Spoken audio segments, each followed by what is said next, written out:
ঋগ্বেদের প্রথম মণ্ডলে 191টি সূক্ত আছে। দ্বিতীয় মণ্ডল থেকে সপ্তম মণ্ডলকে আর্ষমণ্ডল বলা হয়। দ্বিতীয় থেকে সপ্তম, কোনো কোনো জায়গায় অষ্টমটাকেও টানছে। অষ্টম মণ্ডলকে বলা হয় প্রগাত মণ্ডল। নবম মণ্ডলকে বলা হয় সোমমণ্ডল বা পবমান মণ্ডল। দশম মণ্ডল এবং প্রথম মণ্ডলকে প্রপিণ্ড মণ্ডল বলা হয়। প্রথম মণ্ডলের ঋষি গৃৎসমত, প্রথম মণ্ডল ঋষি শতর্ষি, গ্রীষ্মমত, বিশ্বামিত্র, বামদেব, অত্রি, ভরদ্বাজ, বশিষ্ঠ, কর্ণ। এ কটার নাম আমরা সংগ্রহ করতে পেরেছি। ক্ষুদ্রতম বেদ হচ্ছে সামবেদ।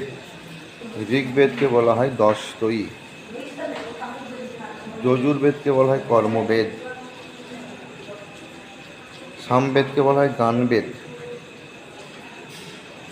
ঋগ্বেদের কোনো শিক্ষাগ্রন্থ নেই, প্রাণিনী শিক্ষাকেই শিক্ষাগ্রন্থ বলা হয়। ঋগ্বেদের 7টি স্বর, 7টি ছন্দ, 3টি স্বর উদাত্ত, অনুদাত্ত, স্বরিত, আর 7টি ছন্দ: গায়ত্রী, পুষ্ণিক, অনুষ্টুপ, বৃহতি, পঙ্ক্তি, ত্রিষ্টুপ, জগতি। ঋক্ প্রাতি সাক্ষ্য গ্রন্থে এটি বর্ণনা আছে।